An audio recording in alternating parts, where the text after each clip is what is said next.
The reason why I wrote my first book is my own personal life experiences, which from my childhood up to adulthood were really not so pleasant. And having looked at my own life myself and having encouraged myself to see that I can do better in life and change my own life despite the difficulties in life I have gone through, I still felt deep inside me to say, I can do something about my own life and change it for better. And therefore, I sat down and thought positively, what can I do to change my own life? Because nobody seemed to worry or bother about my own experiences in life. Nobody seems to bother that as a child, I needed education, I needed food, I needed special care and love. So I needed to be loved. I needed to go to school. I needed to transform my life. So I then decided, surely, let me sit down and put down my life together and pass it forward to somebody using my own experiences, how I'm moving and changing my own life. And it did happen that did work. And before I knew it, my life had been greatly transformed. And I thought someone out there might also learn from my personal experiences to transform and change their own lives for better. Since this is my first book, really, I have no specific writing styles, but I will since learn from it as I advance into future stages of my life. I just gathered all the information as it appears in the book and just put it down. I have no specific information about my writing style. The title really was because of the difficulties that there were so many, and in my own spirit, I just thought, I have to overcome them all. So thinking and listening to people as they spoke with their different difficulties, I just thought there is one answer to it, to overcome them all. So hence I decided all the problems in life I have to overcome. So I came with the title, Overcoming All Odds, which would then encourage anybody to say whatever odd you are coming upon, you have to overcome it. That's how I entitled the book, Overcoming All Odds. There is a message in my book that I encourage all readers, that it doesn't necessarily mean you come from a rich background or from a better background. It doesn't necessarily matter how your parents were like. You yourself have got the ability to change your own life. Therefore, I put it down so that readers would understand that it doesn't matter who you are. You still can change your own life. Don't look at who has disabled you changing your own life. You yourself can change your own life. It is there in the book, and I encourage the reader to go through it until that portion of the book. This book is all realistic from the start to finish. It is my really life, true story told from my own point of view. Nothing of it is estimation. Nothing of it is imagination. It is all real. The experiences are based in my own personal life through my own people. Therefore, it's no false story. It's a real story. There are not books as such, but there are certain speakers that have spoke about real life, everyday life, the challenges that we experience in our daily life.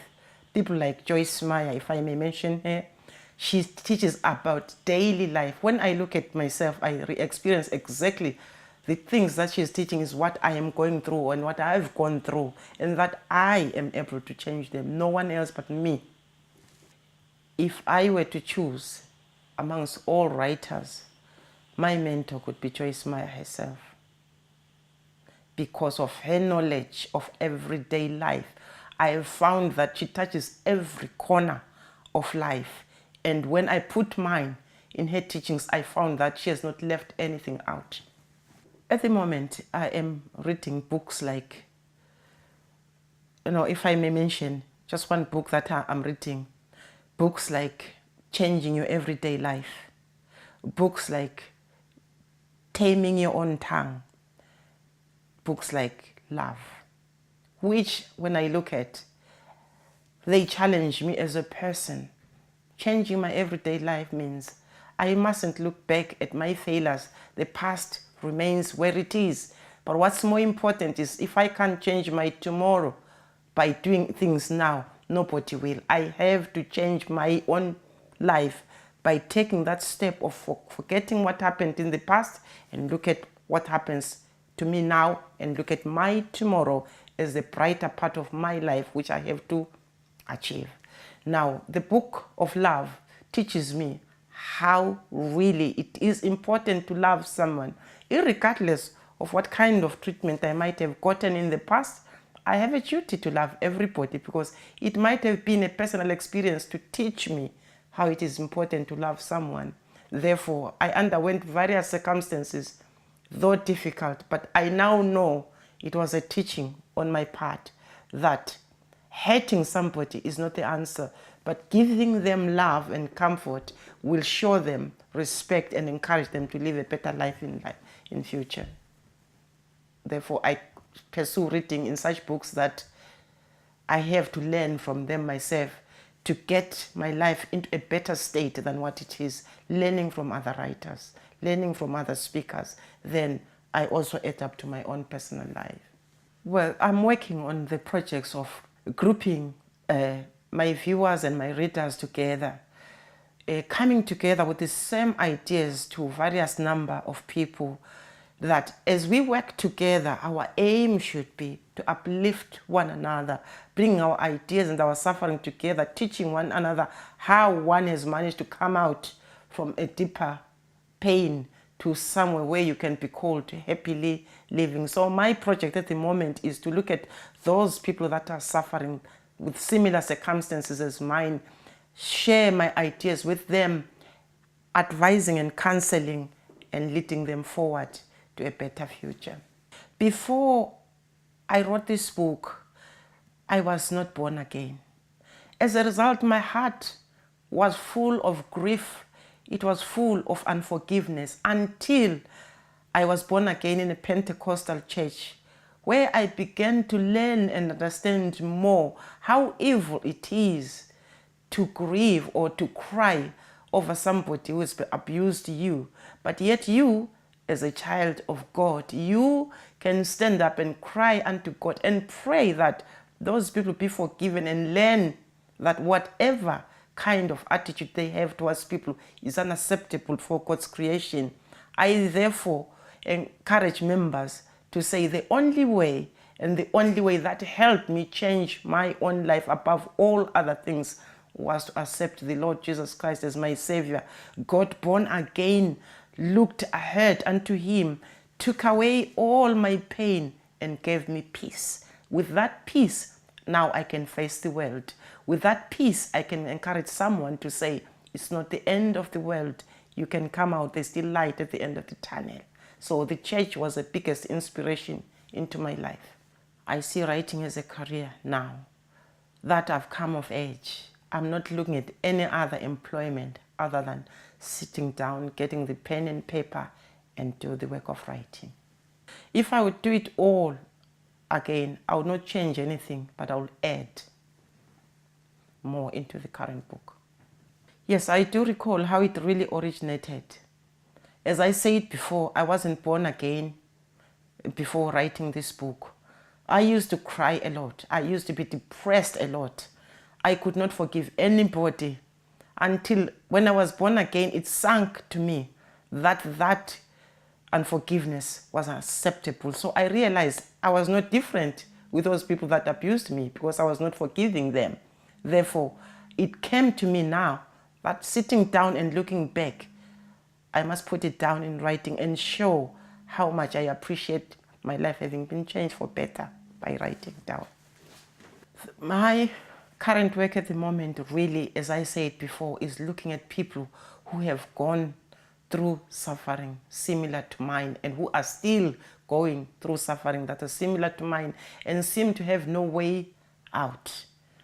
I am standing in the gap to demonstrate to them how I personally have managed to come out of any depth of evil that the devil might have put me through and managed to live a life I am living today, even at this age. So my current work really is about bringing people together, those that have got broken hearts, bringing love to them, showing them how important they are and how they can work on their own lives and improve and show their enemies or their abusers that they still are very important in a society and have got that potential of transforming their lives for better, perhaps to even becoming future leaders, perhaps for even becoming teachers themselves, for even becoming counselors in their own rights, which at the moment might not be possible because of the situation they are in.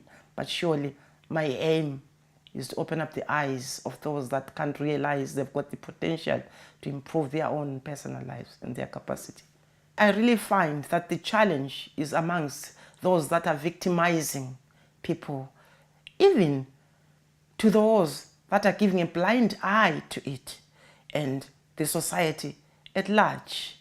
That it's not about sitting back and thinking, it's not my fault, it's not about me, but it's about you doing something about it to help whosoever is being abused. It's about you giving the authorities information about somebody who is being abused. We have seen children die without nobody taking note of them because society thinks, well, I might be quizzed, thinks I might be hated, thinks it's none of my business. So my challenge is to everybody to say, do something about it, bring peace. And if we all can do that one, this world can be a better place to live in.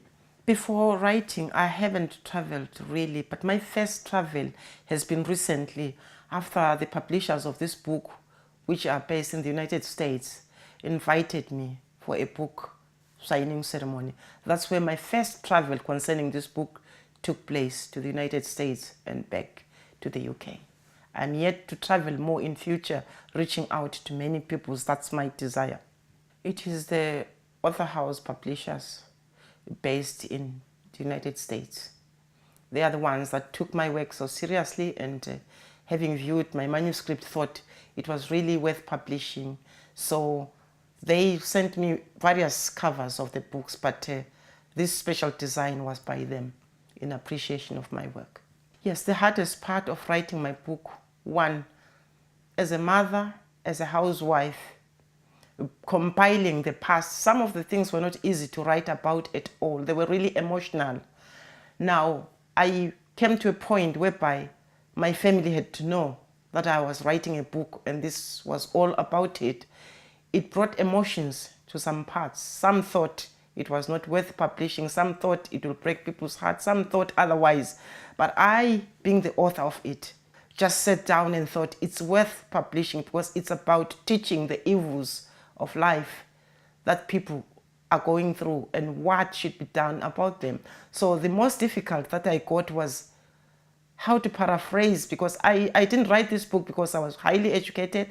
I didn't write this book because I knew how to write, but it was something emotional in me that I wanted to give out to people. So at some points I could have hardships of how to express myself, but sitting down and thinking deeper, I would end up coming with a solution. Of course, yes, there were difficulties during writing. It wasn't all easy, but thank God, finally, it has come out to be a book. I learned that I lifted so many people's hearts, especially those that I know that have bought the book. The messages they were sending to me, thanking me how I've lifted up their spirits, how they will also reach out to people that they know. This then showed me really that a lot needs to be done in society. There are many that are suffering out there that needs help, such as this that I've done by writing this book. So really, I was encouraged by the messages I got from the people, appreciating how they've understood this writing of mine.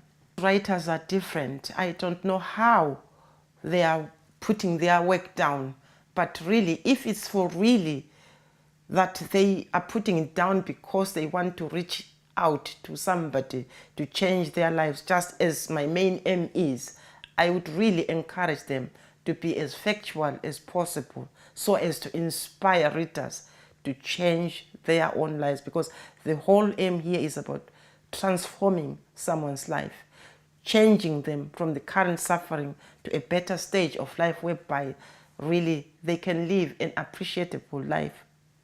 I would like to say to my readers, the reason why I have put this book down is to help them as a people, or to help them help someone else to come out of difficulties in such a way that blaming other people is not the solution, but involving your own self into changing your own life is the most important. Remember, the world will not change for you, but you can change your own life. And tomorrow remains to where it is. But the most important is about today and tomorrow. And the time is right now. Don't look back now and start blaming, my mother didn't do this for me, my father didn't do this for me, or if it wasn't my sister who did this, I would be. That time is gone. Forget about it. But look at exactly how you can reform now, because you have the ability right inside you as to how you want to be somebody better. It is you and you alone that can change your own life. So my writing here might not be 100% equal to your own situation, but it's just a guideline as to how I also overcame my own, and probably it might help you as a reader to change your own life. My book is really an inspirational, as it is about my own autobiography. It is to just inspire someone to change their lives. My whole aim is about helping someone from a worse situation to a better kind of life. Therefore, it's just about an inspirational type of a book. Hating it in the form of how evil it was, yes, I've hated it, but I had to put it down. The abuse part of it, of how I was abused as a child, really, it brings down my tears even now, though I'm the one who wrote it and put it down. But when I recall it, it's really emotional. It's heartbreaking. It was uncalled for. I hate it in a way, but I want the society to know that it is that kind of evil that has cost so many people's lives. It is that kind of people that live in this society that have caused other people to be failures. Therefore, it is here that I hate that part, but it is very important that it be understood that such needs to be changed. The Birmingham launch of the book's signing ceremony was quite a very big success, in that most of the people, or most of the members that came, they did not know how to go about it in the internet. And my bringing in the copies was just a privilege to many, that having the copy in their hands made it very easy for them. And that alone was so easy for them to start reading the book right away. And they called me back to appreciate the writing in it. And they also encouraged me to do more. It was really a very successful event in Birmingham. And I thank all those that came and made it a success. Readers can go to Amazon.com, and they can also go to Amazon USA. The book is available there. They can also purchase it in Kindle books or in ebooks. All the information is there once they go to my website, www.overcomingallodds.com. They will find all the information as to how to purchase the book, or if they want, they can also email me on overcomingallodds@hotmail.co.uk. I'll give them the information, but all the information is on the website, overcomingallodds.com, or go to authorhouse.com. They will find all the relevant information. The book is £8.95 on the internet.